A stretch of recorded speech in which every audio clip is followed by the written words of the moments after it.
Oh, teman-teman, perkenalkan nama saya Giovanni Iskandar Tanwimanda dan NIM saya adalah 1016042510008. Nah, jadi di video kali ini saya akan menjelaskan tentang cara membuat jurnal umum yang mana merupakan kelanjutan dari neraca saldo yang sudah saya buat di video sebelumnya. Nah, jadi jurnal penyesuaian itu adalah jurnal yang digunakan untuk menyesuaikan laporan laporan keuangan kita dengan situasi aktual atau situasi sebenarnya di lapangan. Nah, jadi langkah pertama yang akan kita lakukan adalah kita harus seperti biasa kita mengconcatenate akun-akun yang nanti akan digunakan ya supaya nanti di bisa dimasukkan di data validation ya untuk memudahkan kita membuat laporan keuangan ya. Jadi rumusnya itu adalah concatenate. Jadi concatenate ini adalah untuk menggabungkan em, dua blok yang berbeda untuk menjadi satu ya concatenate. Ini kita pilih blok pertama misalnya utang gaji, kita titik koma, petik, spasi petik, ini untuk spasinya, titik koma lagi, dan kita tekan blok yang kedua yang akan kita masukkan. Enter. Setelah itu kita tinggal tarik ke bawah. Kita panjangkan sedikit. Nah, jadi langkah kedua adalah yang akan kita lakukan adalah kita harus em, mengcopy ya jurnal umum ini. Kita buat salinannya supaya kita bisa tulis jurnal penyesuaian di bawahnya. Kenapa yang kita copy adalah jurnal umum? Karena jurnal penyesuaian itu memang biasanya disatukan dengan jurnal umum. Jadi bisa kita bilang ini adalah kelanjutan dari jurnal umum. Kita langsung saja kita klik kanan, kita mau for copy, create a copy, oke. Nah, jurnal umum langsung saja kita pindah ke sini, kita langsung ganti saja jurnal penyesuaian. Ya, jadi langkah selanjutnya yang kita lakukan adalah kita membuat data validation. Ya, sebelumnya ini yang sebelumnya kita hapus dulu data validation-nya supaya nanti kita bisa ganti dengan yang lebih lengkap. Kita ke home, ke data validation, terus kita clear all. Setelah itu baru kita membuat yang baru. Nah, tadi em, akun-akun barunya ada 9, jadi kita buat 18. Kira-kira seperti ini.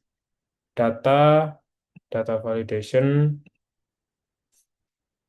Nah, ini value-nya kita ganti list. Ya, data validation itu adalah untuk memudahkan kita membuat laporan-laporan seperti ini ya. Jadi kita tidak perlu lagi mengetik satu persatu. Terus, listnya itu di source. Source, kita tinggal copy ini. Nah, jadi secara otomatis kalau kita ingin memasukkan akun, kita tidak perlu lagi menulis satu persatu. Misal kas 101. Ya, kita tidak perlu. Kita langsung pilih di sini. Setelah itu langsung saja kita masuk ke soal yang pertama. Di sini disebutkan bahwa ada lampiran penggunaan jumlah perlengkapan dari awal periode Agustus hingga akhir periode Agustus, di mana yang awalnya perlengkapannya itu senilai 500.000, di akhir periode itu artinya akhirnya dia itu tinggal 200.000. Nah, jadi artinya telah terpakai 300.000 selama periode bulan Agustus. Nah, jadi ini pertama kita masukkan dulu tanggalnya. Kita langsung copy saja seperti ini. Terus kita tarik sampai sini aja. Ya, sampai sini dulu. Nah, di sini kita tulis pemakaian perlengkapan gitu saja.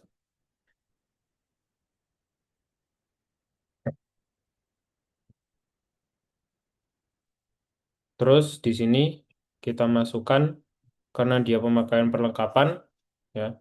Perlengkapannya terpakai kan dan yang sudah yang terpakai itu kita bisa akui sebagai beban. Jadi ini kita tulis saja beban perlengkapan. Kita masukkan beban perlengkapan. Ini. Nah, yang kreditnya apa? Kreditnya itu adalah perlengkapan karena dia kan berkurangnya di perlengkapan. Perlengkapannya itu berkurang. Oke. Dan tadi berkurangnya berapa banyak dari awal periode itu cuma dia ada 500.000, tapi di akhir periode dia cuma 200.000. Kita hitung yang sudah terpakai. Artinya 500 kurang 200 sama dengan 300.000. Jadi kita tulis saja 300.000. Koma. Oke. Kita rapikan sedikit dulu supaya lebih enak dilihat. Ya, seperti ini.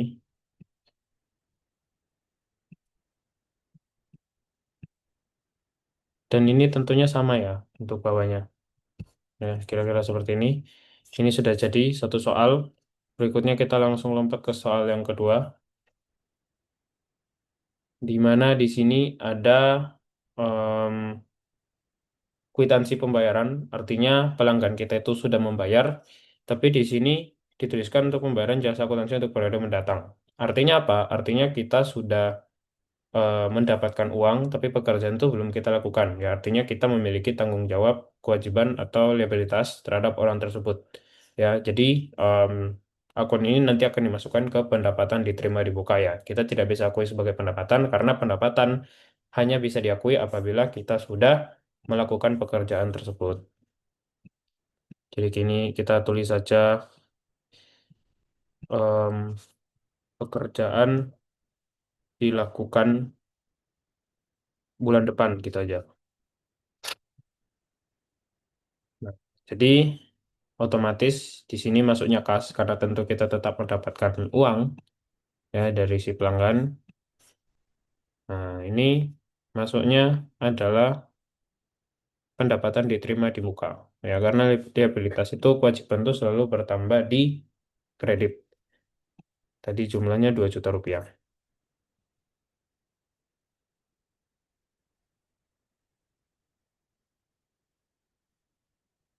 Oke. Selanjutnya, nah, jadi untuk soal berikutnya itu ada em, kwitansi ya di mana kita itu membeli asuransi untuk 12 bulan pada tanggal 1 Mei. Ya, sedangkan ini adalah bulan Agustus. Jadi jika kita hitung Mei, Juni, Juli, Agustus itu sudah terpakai sebanyak 4 bulan. Ya, jadi di sini yang akan kita akui sebagai beban asuransi di mana dia itu beban karena sudah kita pakai adalah yang sudah terpakai 4 bulan tersebut. Nah, jika 24 juta dibagi 12 bulan masing-masing itu berarti sebulan 2 juta. Jika 4 bulan berarti yang sudah terpakai atau yang bisa diakui sebagai beban adalah 8 juta rupiah. Ya, jadi ini kita tulis saja pemakaian asuransi. Ini tentunya kita tentang kita akan masukkan beban asuransi, terus asuransi dibayar di muka.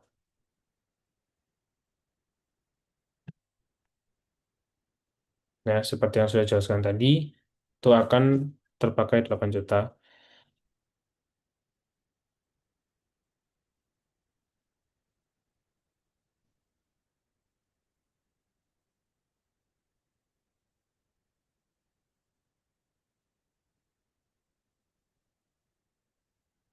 Oke.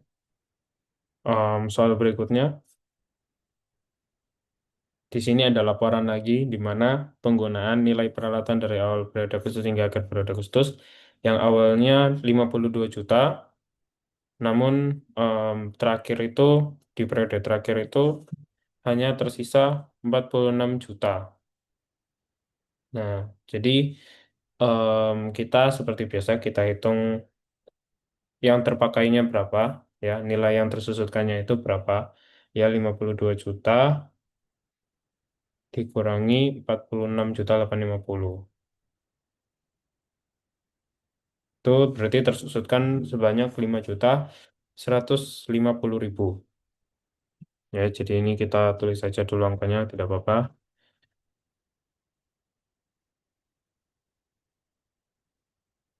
Oh, sepertinya nolnya terlebih.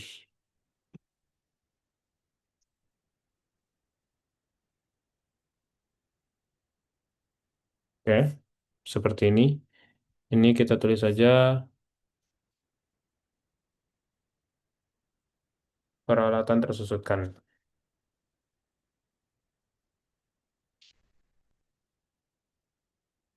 Dan untuk akun yang terkurang adalah beban penyusutan peralatan.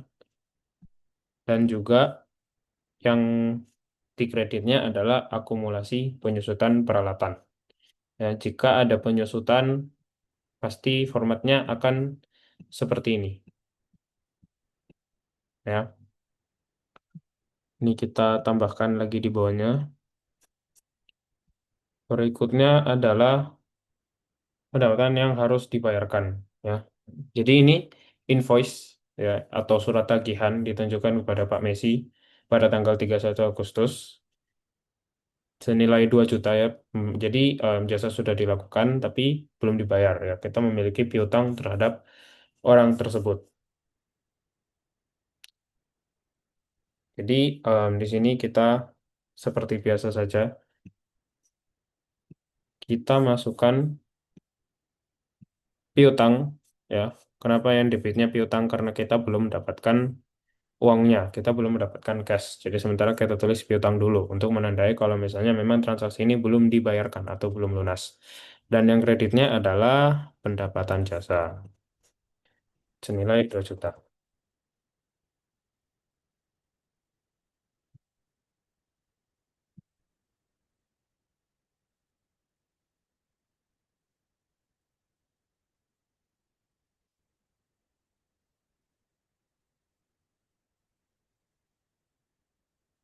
Ya, kenapa kita bisa akui sebagai pendapatan? Karena seperti yang sudah saya jelaskan, pendapatan bisa diakui kalau kita sudah lakukan.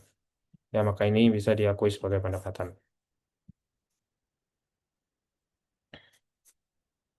Selanjutnya adalah beban yang belum dibayar, ya, di mana ini ada invoice yang ditunjukkan oleh PT Tukang Telepon terhadap perusahaan kita, di mana kita itu belum membayar uang langganan telepon sebesar 500.000.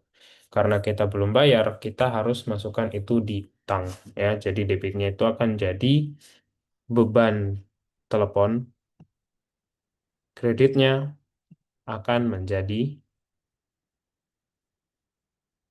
utang telepon. Nih, ya, senilai 500.000.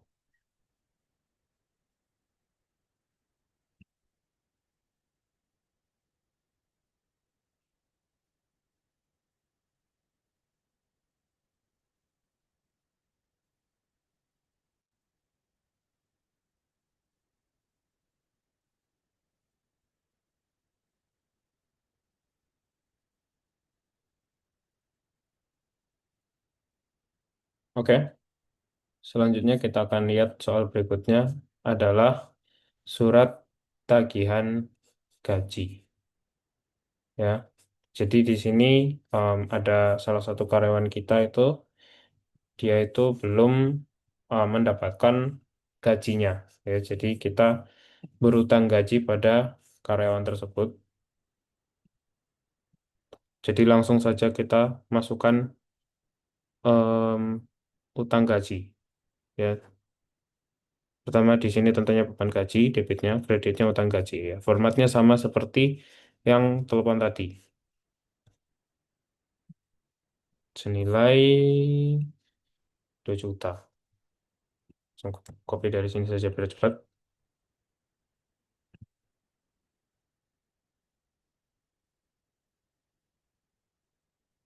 Oke, jadi ternyata di sini kita kelebihan beberapa dua kotak. Ya, jadi ini kita tinggal hapus saja seperti ini. Karena memang tidak digunakan. Nah, ini biar rapi kita tambahkan seperti ini. Oke, kira-kira sudah benar. Terus ini kita tinggal tambahkan ke bawah saja. Kita tarik ke bawah. Oke, kira-kira nanti seperti ini. Ya, jadi di sini kita menggunakan if. Ya, ini saya contohkan satu. Jadi em, if itu digunakan di sini untuk apa? Jadi kayak semua akun debit, akun kredit itu akan digabungkan ke dalam akun, ya. Nanti ini akan berguna untuk di buku besar, ya. Jadi intinya kita masukkan if. If ini adalah untuk menguji logika kalau di Excel. If ini sama dengan nol atau ini sama dengan kosong, maka yang digunakan adalah ini. Jika tidak, ya tetap pakai ini. Ya, sesimpel itu. Jadi kayak kalau misalnya ini ada angkanya, ada akunnya di sini, ya dia akan menggunakan akun yang di sini. Jika tidak, ya akan digunakan di sebelah sini. Kira-kira seperti itu. Oke, jadi selanjutnya kita akan membuat pivot table atau buku besar setelah penyesuaian. Ya, jadi di mana setelah penyesuaian ini ada buku besarnya juga yang harus dibuat. Ya, di mana aku buku besar ini em, berisikan tentang akun-akun setelah disesuaikan tersebut. Ini saya lupa tulis keterangannya. Kira-kira benar seperti itu. Ini sheet 3 kita ganti dengan buku besar setelah P. Ya, kita tulis seperti itu aja. Oke teman-teman, sebelum kita lanjut ke buku besar setelah penyesuaian, ya di sini ada sedikit salah, ya di mana saya nolnya ini kelebihan satu. Yang harusnya 2 juta, itu saya tulis menjadi 20 juta ya. Mohon maaf, ini sudah saya benarkan, karena ini nanti akan bisa sangat berpengaruh pada buku besar. Nah, jadi langsung saja di sini kita lanjut ke pivot table atau buku besar setelah penyesuaian. Gunanya apa buku besar setelah penyesuaian? Buku besar setelah penyesuaian ini adalah untuk mentotalkan saldo-saldo di masing-masing akun ya, supaya kita tahu tiap saldo itu setelah penyesuaiannya itu tiap akun setelah penyesuaian itu saldonya berapa aja gitu. Jadi ini kita buat dulu pivot table-nya. Kita buat sedikit besar ya, seperti ini harusnya sudah cukup. Terus kita ke insert pivot table, oh maaf, pivot table range-nya. Kita kembali ke jurnal penyesuaian, kita select semua. Oke, kita masukkan tanggal, keterangan, akun, kita masukin aja akun gabungannya, dan debit kredit. Debitnya di atas, kreditnya di bawah. Akun kita pindah ke filter, urutannya tanggal dulu, baru keterangan. Setelah itu kita rapikan di desain. Pertama kita buka subtotal, kita ganti dengan show subtotal, grand totals, on for rows and column. Terus ini report layout, kita pilih show in tabular form. Ini kita perbaiki sedikit. Nah, jadi seperti ini. Ya, ini kita ganti dulu, kita ganti dengan formatnya itu menjadi counting ya, yang ada em, titik-titiknya, ya, koma-komanya di setiap angkanya itu. Itu kita bisa lihat tuh angka jelasnya berapa. Setelah itu, di sini kita coba eh, kita kerjakan yang kas terlebih dahulu. Ya. Jadi seperti ini. Jadi langkah selanjutnya adalah kita akan membuat total debit dan total kredit. Ya, jadi kalau dalam buku besar itu, apabila misalnya ada kas di debit dan kas di kredit.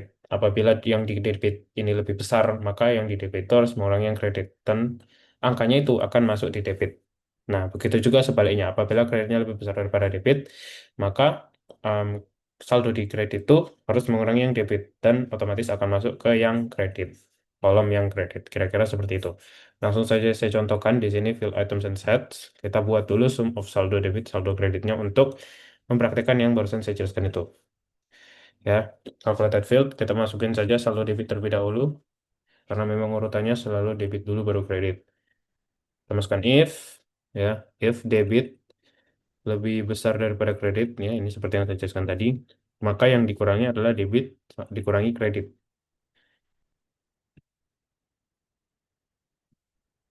Kita buat sekarang yang kredit. Tapi em, ini yang selalu kredit ya.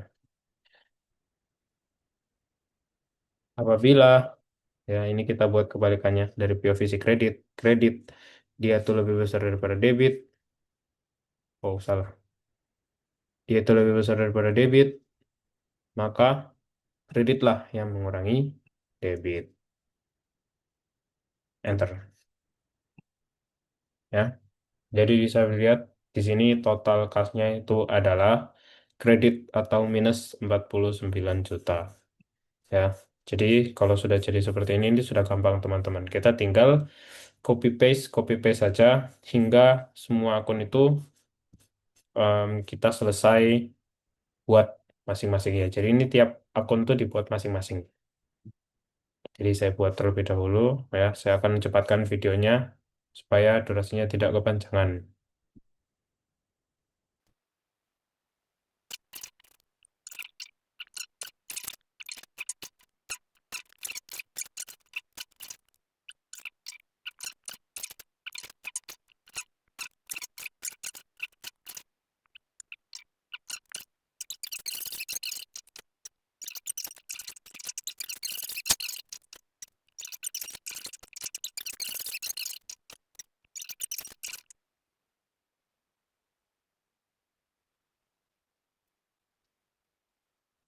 Oke, jadi em, di sini saya sudah selesai membuat buku besarnya ya dari masing-masing akun. Semua saya sudah buat buku besarnya masing-masing. Yang jangan lupa kita namakan sheetnya kita ganti namanya buku besar setelah P.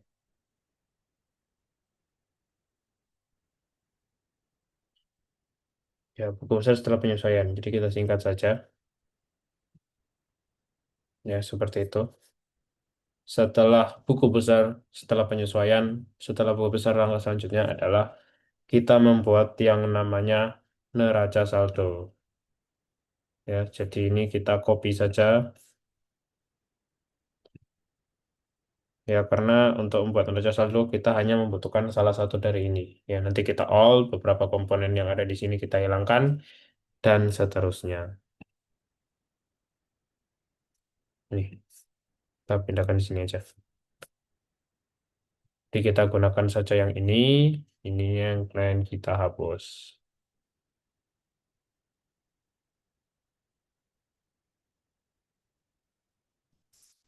Oke. Oh, sepertinya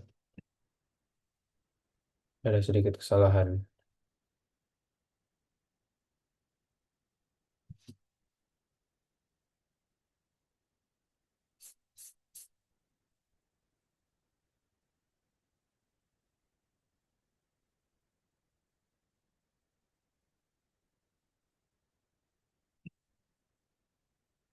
Oke, setelah semuanya dihapus, ya ini kita namanya kita ganti dulu neraca saldo setelah penyesuaian. Setelah P aja, karena nambahnya nggak cukup. Ini komponennya beberapa kita hilangkan, tanggal kita hilangkan, keterangan kita hilangkan, em, debit kreditnya juga, akunnya kita pindahkan ke bawah sini. Ya, terus akunnya kita pilih all. Nah, kira-kira dia nanti akan jadi seperti ini. Terus kita tinggal totalkan saja sum, ya, di mana sum ini berguna untuk mentotalkan satu kolom.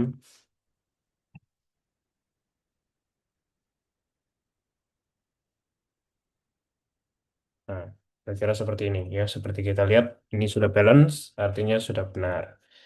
Langkah selanjutnya, setelah kita membuat neraca saldo setelah penyesuaian, barulah kita membuat yang namanya laporan keuangan ya. Jadi di laporan keuangan itu terdiri dari beberapa bagian. Ada yang pertama laporan laba rugi, laporan laba ditahan, ya. Terus ada laporan posisi keuangan atau neraca yang mana terbagi tiga lagi ya. Nanti em, kita akan buat terlebih dahulu laporan keuangannya, ya. Di sini kita seperti bisa kita mau photocopy karena nanti kita em, akan membutuhkan di raja saldo setelah penyesuaian ini di laporan pembuatan laporan keuangan. Ya. Cetak fotokopi.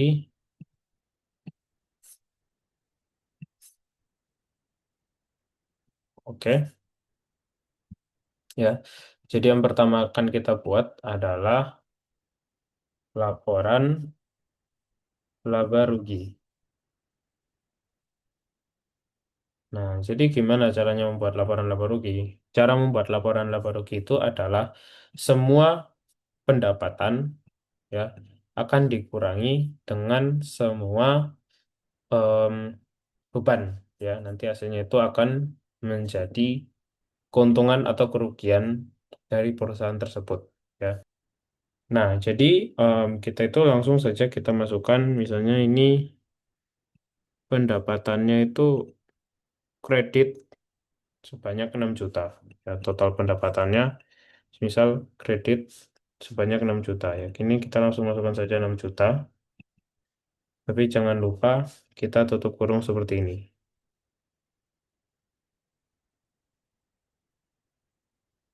Nah, jadi langsung saja.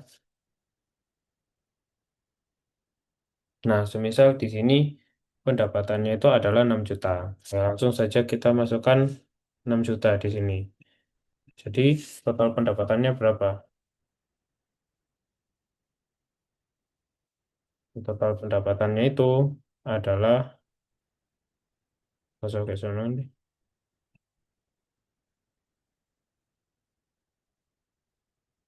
adalah 6 juta juga.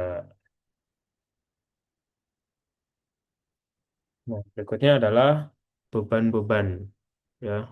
Di sini ada beberapa beban. Em, ada satu, dua, tiga, empat, lima, dan seterusnya. Ya, ini kita copy saja semua beban-beban ini. Kita masukkan di sini.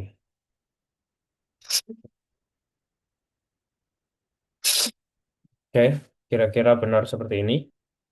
Nah, baru setelah ini saya akan perkenalkan suatu rumus baru, yaitu SUMIF, di mana SUMIF ini berarti kita menjumlahkan untuk satu kategori tertentu. Misalnya saya ketik SUMIF, ya di sini ini udah dituliskan ya range yang nanti akan digunakan.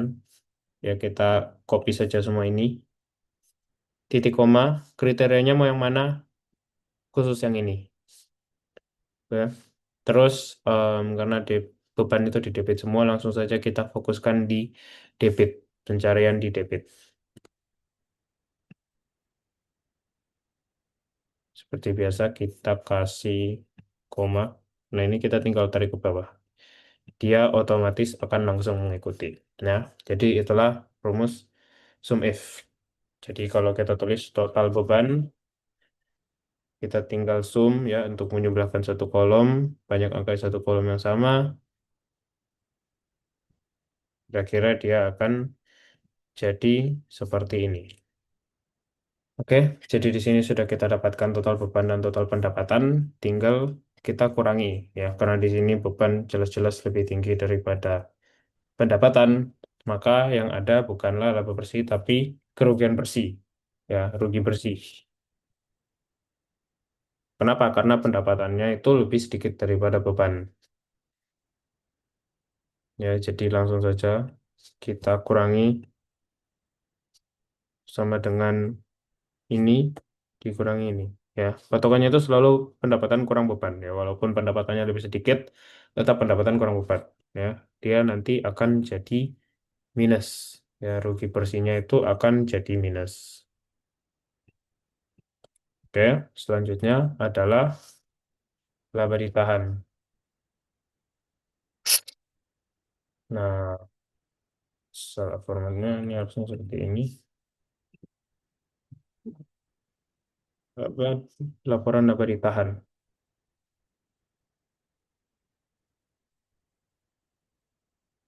Oke, jadi di laporan laba ditahan ini pertama-tama kita harus menuliskan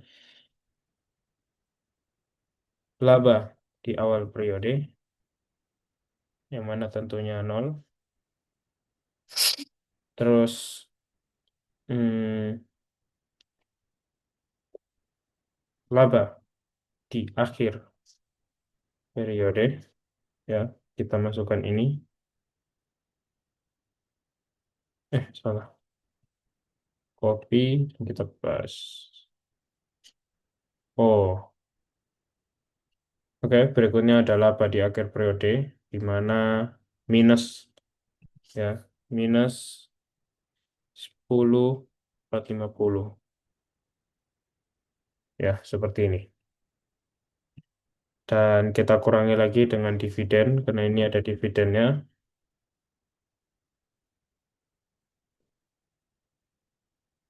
Ini itu 1 juta.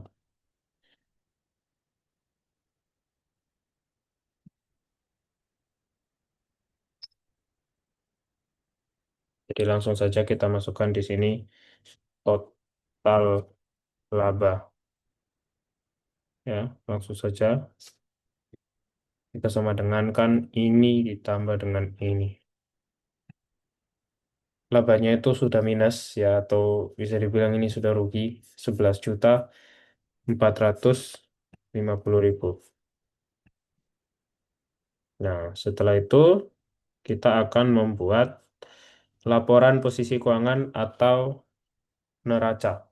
Ya, dalam laporan keuangan itu ada laporan posisi keuangan. Jadi laporan posisi keuangan di laporan posisi keuangan itu akan ada em, akun-akun aset, liabilitas, dan ekuitas. Ya, nantinya liabilitas dan ekuitas itu akan ditambahkan, hasilnya itu harus sama dengan yang di aset. Ya, karena itu sesuai dengan rumus persamaan dasar akuntansi, di mana aset sama dengan liabilitas ditambah dengan ekuitas. Kita tulis laporan posisi keuangan.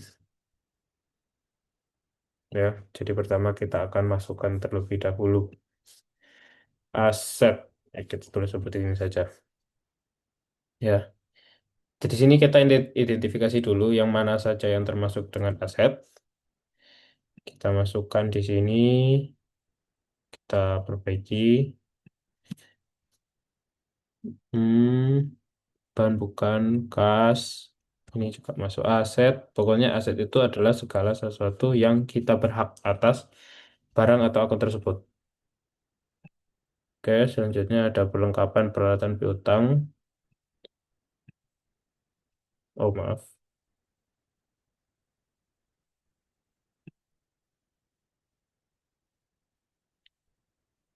Ini juga,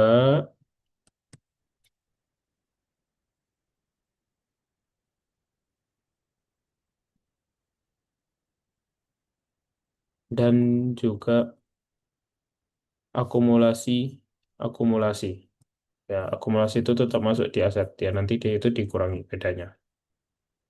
Oke, jadi di sini kita sudah selesai untuk membuat akun-akunnya, ya, akun-akun asetnya. Kita sudah selesai masukkan. Jadi, seperti yang sudah saya jelaskan tadi, kita tidak perlu lagi masukkan secara manual satu per satu.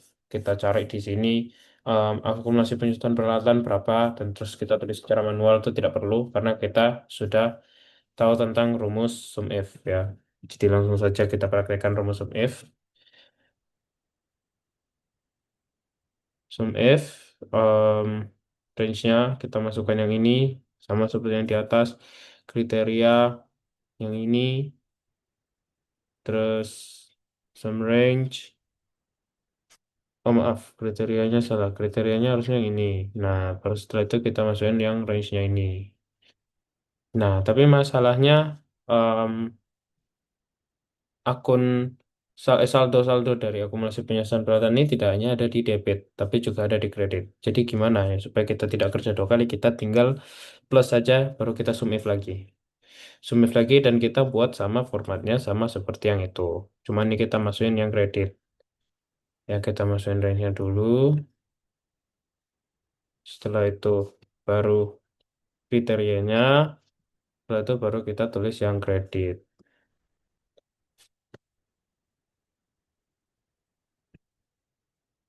Nah, jadi otomatis dia akan langsung masuk, ya. Ini kita tinggal copy ke bawah. Setelah sudah, kita akan jumlahkan total asetnya. Oh, kita tidak boleh, menulis. Aset, total aset. Total asetnya berapa? Total asetnya ya kita pakai sum lagi. Setelah itu kita akan membuat yang liabilitas dan juga em, ekuitas. Ya kita buat dulu yang liabilitas.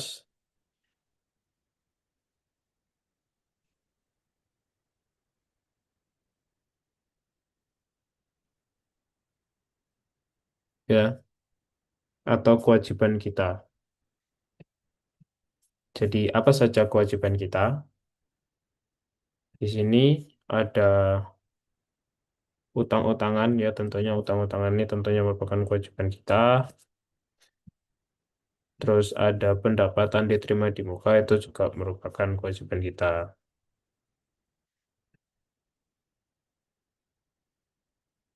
Seperti biasa ya ini kita langsung sum if semua saja supaya memudahkan pekerjaan kita.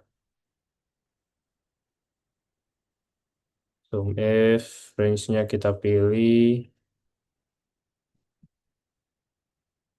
kriterianya kita pilih. Ininya karena dia em, kewajiban ya kita hanya perlu di kredit saja karena dia kemungkinan besar pasti semuanya ada di kredit. Oh maaf, ini ada sedikit. Ya benar seperti ini. Dan tinggal kita tarik saja ke bawah.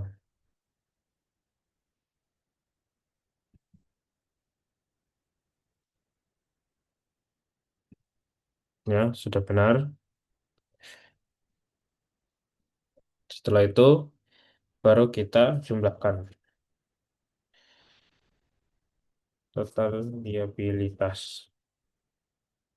Oh ya, teman-teman, saya lupa menjelaskan bahwa kalau misalnya di laporan posisi keuangan ini, apabila ada yang dikredit, ya, karena aset itu kan dia normalnya bertambah di debit, berkurang di kredit. Nah, jadi apabila ada aset yang dikredit, itu harus dikurangi, ya. Nah, jadi kita langsung saja em, nya kita ganti, ya, kita tulis negatif 5150. Ya karena dia dikredit, yang kredit lagi juga asuransi di muka ini, ya kita langsung kredit 8 juta, ya kita apa saja dulu yang ini,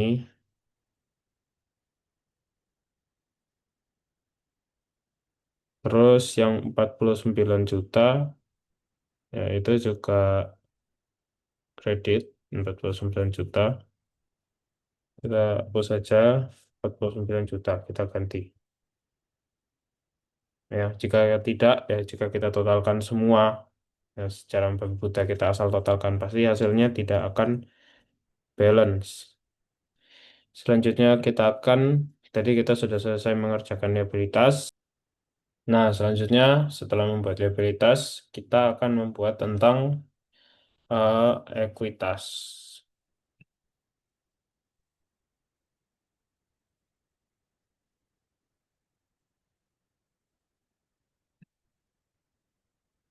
Ya, jadi di ekuitas ini ada modal,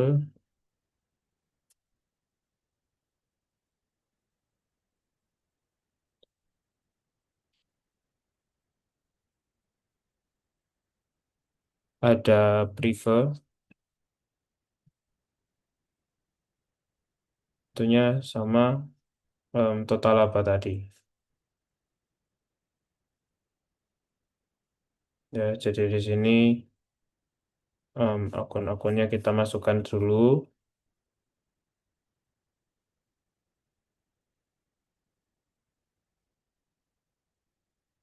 Ya, ini kita masukin manual saja karena memang cuma sedikit.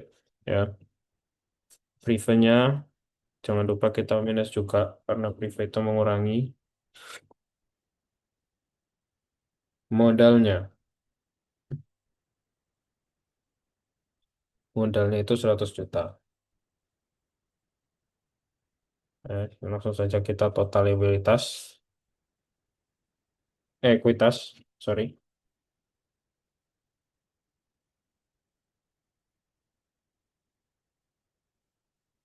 sum. Ya, kita menggunakan sum ini. Selanjutnya, ya kita harus tes apakah liabilitas dan likuiditas itu sama dengan aset. Ya, karena memang harus sama, ya sesuai dengan rumus dasar akuntansi. Likuiditas plus liabilitas sama dengan ini ditambah dengan ini. Oke, seperti kita lihat ya ini sudah sama, berarti sudah benar. Oke, karena sudah selesai, laporan posisi keuangan sudah selesai, kita lanjut ke bagian terakhir, laporan arus kas.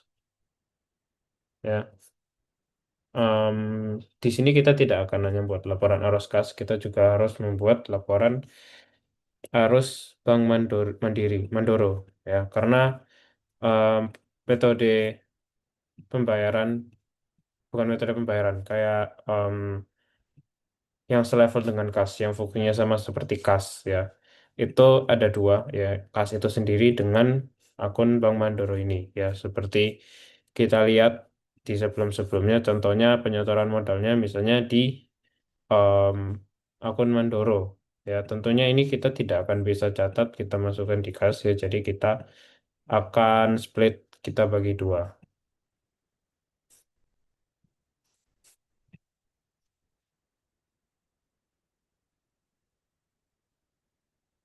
Oke. Jadi yang pertama ini kita ganti dulu, bukan laporan laba rugi, laporan arus kas.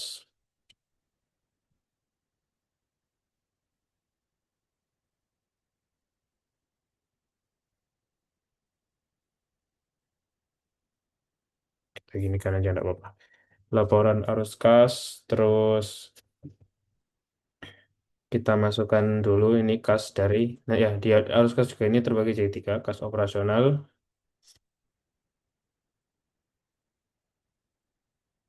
terus ada, maaf, kas dari investasi, dan kas dari modal, permodalan. Ya, jadi kita tulis dulu pemasukan,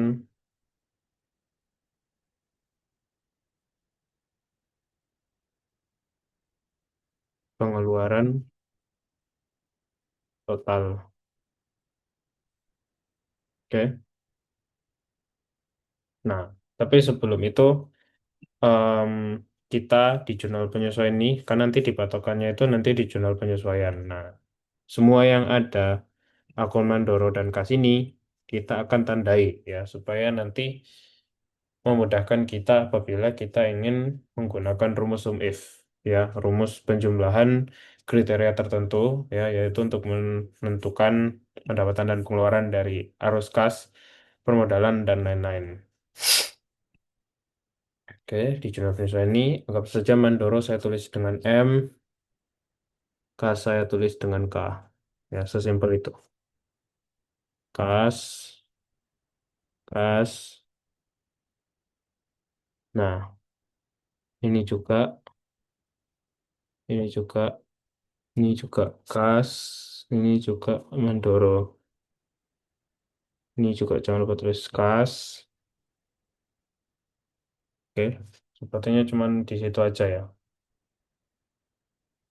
Langsung saja dari pemasukannya kita langsung saja gunakan rumus sum if. Ya, sum if range-nya di jurnal penyesuaian. Kita langsung copy yang ini. Ya, sampai bawah aja nggak apa-apa.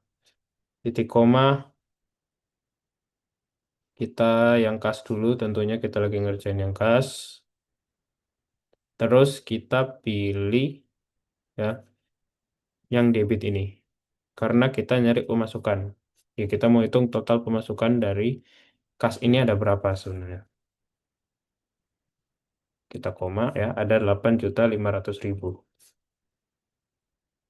Selanjutnya baru kita cari yang pengeluaran. Sama saja cuma nanti kita masukkannya itu di kredit ya. Di rumus sum if-nya itu di range-nya itu kita masukin angka-angka di kredit ya untuk mengetahui pengeluaran dari kas operasionalnya ini berapa. Sum if, jurnal penyesuaian, Copy ini ya. Jadi maksudnya apa? Maksudnya kriteria K-nya itu apa? Jadi maksudnya dia hanya menyublahkan semua kredit yang ada huruf K-nya di barisnya ini. Di barisnya ini. Nih, yang ada kakaknya ini. Nah, jadi ini yang nanti akan dijumlahkan otomatis oleh sistem di sini. Ya, karena itu kriterianya. Dia hanya mencari yang sesuai kriterianya saja. Coba kita masukin di kredit.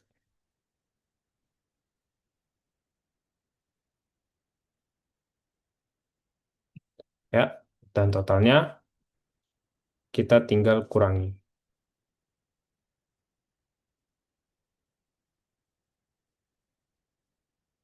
49 juta. Oke. Di sini kas investasi, ya kita tidak ada aktivitas investasi, jadi ini bisa kita kosongi. Kas permodalan, ya jadi ini yang mengatur semua tentang permodalan, ya. Kalau kita lihat di jurnal penyesuaian yang ini, em, kas ya yang ada K-nya ini rata-rata itu adalah untuk operasional,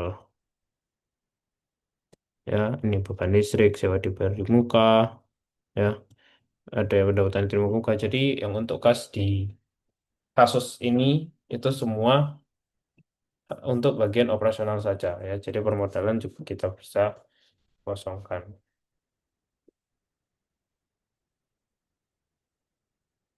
ya. Jadi total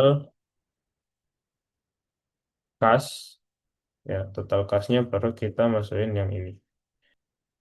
Nah, jadi apakah em, kita hanya mencari sampai di sini saja, sampai di total kas ya? Tentunya tidak ya. Kita masih harus mencatat laporan arus Mandoro karena banyak transaksi-transaksi kita yang menggunakan Mandoro ya. Jadi kegunaannya tentunya sama dengan kas ya. Jadi kita tetap buat juga laporan arus Mandoronya karena sejak dari awal saja kebetulan em, sudah ditransfer ya, modalnya itu ditransfer melalui Mandoro ya. Jadi langsung saja kita buat em, laporan arus Mandoro ya. Ini kita copy saja terus nanti kita ganti. Ya, benar seperti ini. Setoran awal,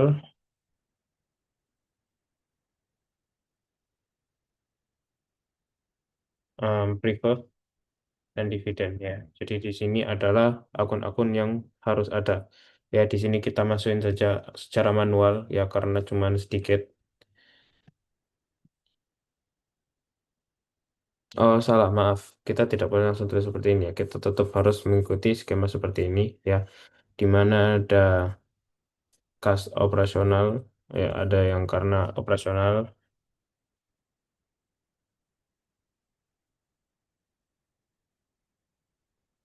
ada yang investasi, ada yang permodalan.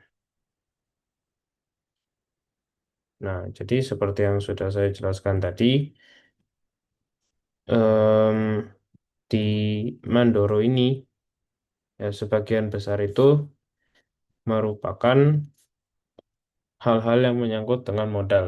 Ya, kebetulan di kasus kita ini di yang ada akun Mandoronya transaksi menggunakan akun Bank Mandoro.